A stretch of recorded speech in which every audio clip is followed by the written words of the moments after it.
संसद में जो है राहुल गांधी के द्वारा आंदोलन शुरू है कई सांसद को लेकर।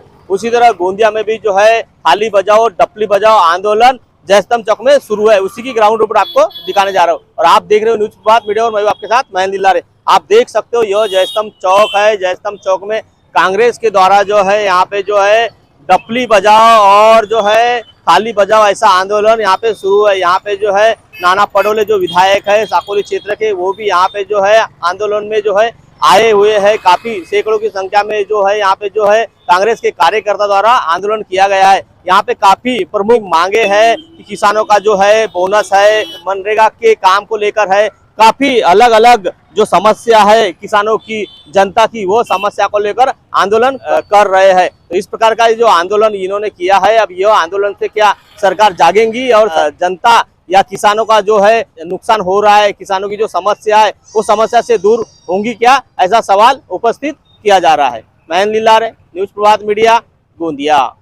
की देशाच्यासाठी आणि देशाच्या शेतकऱ्यांसाठी, देशासाठी म्हणजे देशाच्या संरक्षणासाठी ज्याप्रमाणे चीन आमच्या देशावर अतिक्रमण करते आहे याच्यामध्ये आमचे नेते राहुल गांधीजींनी आपली भूमिका मांडली आणि ते मांडूच द्यायचं नाही अशा पद्धतीचा प्रयत्न सत्ता पक्षाकडून झाला। अमित शाह असतील, राजनाथ सिंग असतील, त्यांचे खासदार असतील, ज्या पद्धतीने विरोध करताना आपण पाहतो आहे आणि देशाच्या संरक्षणाचा जिथं मुद्दा आलेला आहे, जिथं या देशाच्या शेतकऱ्यांचा मुद्दा आलेला आहे, त्यासाठी आमचा खासदार त्या ठिकाणी त्या मैदानात उतरला आणि त्यांनी जे लोकसभेचे अध्यक्ष आहेत त्यांना आमच्या नेते राहुल गांधींना बोलू द्या अशी भूमिका मांडली। देशाच्या संरक्षणाचा विषय, शेतकऱ्यांचा विषय आणि त्यासाठी लोकसभेमध्ये त्यांना निलंबित व्हावं लागलं। तर त्याचा आम्हाला सहर्ष अभिमान आहे, कारण की देशासाठी आणि देशाच्या शेतकऱ्यासाठी लढणारा खासदारच आम्ही निवडून पाठवलेला होता आणि त्यांनी त्याची चुनक दाखवलेली आहे। त्यामुळे त्यांचा सत्कार आम्ही गोंदिया भंडारा दोन्ही जिल्ह्यात आम्ही करू।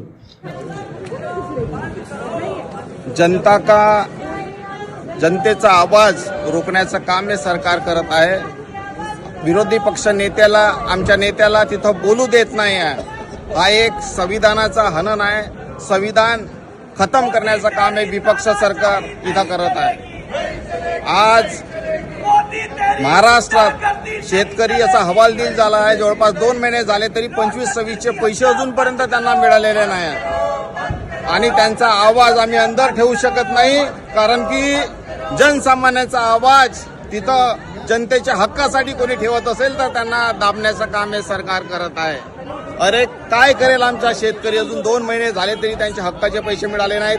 अजूनपर्यंत धान खरेदी केंद्रावर 50 लाख क्विंटल अजून धान पडलेला आहे। तो जेवढा लेट करतील, अजून लिमिट नाही वाढवली त्यांनी तर तो तसाच पडला राहील आणि शेतकऱ्यांचा नुकसान देईल। आज शेतकऱ्यांची परिस्थिती काय आहे?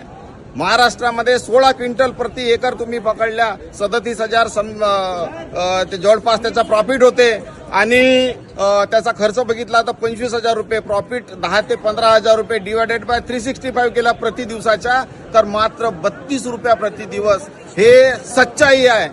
आज 5 ट्रिलियन इकॉनॉमीच्या गोष्टी करतायत आमचे प्रधानमंत्री साहेब, मंगळावर चंद्रावर जाण्याच्या गोष्टी करतायत साहेब। अन्नदाता आहे आपला शेतकरी, त्याची काय पोझिशन आहे? फक्त 32 रुपये प्रति दिवस। अरे भिकारी सुद्धा याच्यापेक्षा जास्त कमवत आहे आणि अशा पोझिशन मध्ये कुठे चाललाय देश?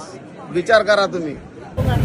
राज्य शासनाने काल मार्केटिंग फेडरेशनच्या गोंदियाच्या म्हणजे आपल्या पूर्ण विभागामध्ये पूर्ण विदर्भातले जेवढे जिल्हा मार्केटिंग कार्यालय आहे यासाठी काल दुपारी पणन महासंघाच्या व्यवस्थापकीय संचालकांच्या मान्यतेने निधी प्राप्त झालेला असून त्यापैकी गोंदियामध्ये 309 कोटी रुपये इतका निधी प्राप्त झालेला आहे।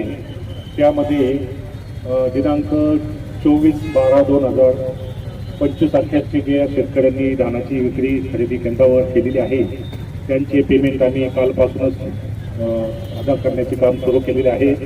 काल पेमेंट प्राप्त होतात अर्जुनी मरोळा तालुक्यामध्ये 30 कोटी रुपये अदा केलेले असून आताही आमच्या कार्यालयामार्फत शेतकरी चुकाने अदा करण्याचे काम चालू आहे।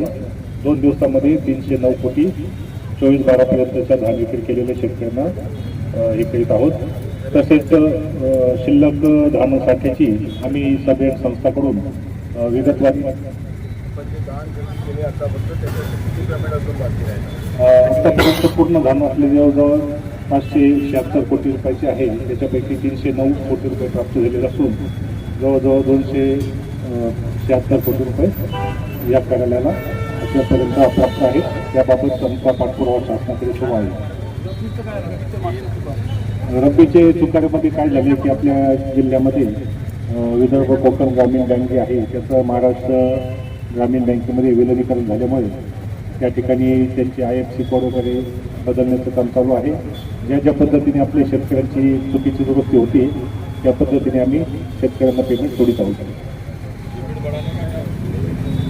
लिमिट वाढण्यासाठी आपण सबीड संस्थांच्या मार्फत त्यांच्याकडे किती कास्तकार आणि त्याची किती क्विंटल याबाबतची विगतवारी घेतलेली आहे.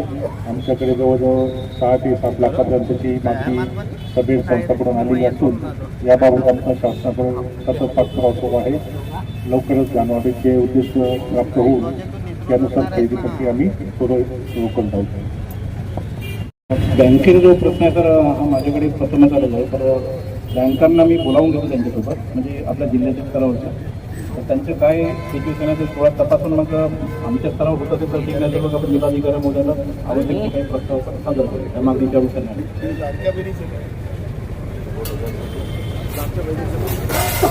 नाही त्या बाबतीत मला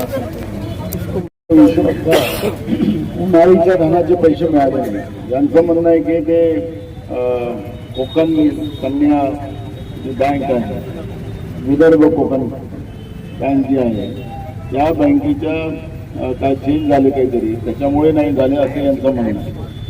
आता त्याला दोषी कोण शेतकरी काय?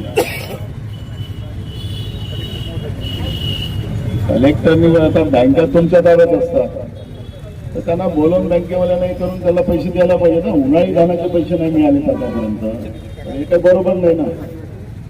हे आम्हाला 2 दिवसात हे उन्हाळी धानाचे पैसे हे म्हणतात आलेले आहेत आणि त्या बँकेच्या चुकामुळे पैसे मिळाले नाही असं ते सांगतात. त्याच्यामुळे आमची भूमिका याच्यामध्ये स्पष्ट आहे. सरकार विधानसभेत सांगतं की मग लाडक्या बहिणीचे पैसे असतील तेही म्हणतं की त्यांनी KYC केली नाही, शेतकऱ्यांनी KYC केली नाही, निराधारने पैसे नाही दिले तर ते KYC केली नाही. हे जे पद्धतीचं जे चाललेलं आहे ते बरोबर नाही. तर तुम्ही याला किती दिवसात अप टू डेट कराल ती भूमिका आपण मांडावी. अब आपकी समस्या तूफान की तरह सरकार तक. न्यूज प्रभात मीडिया.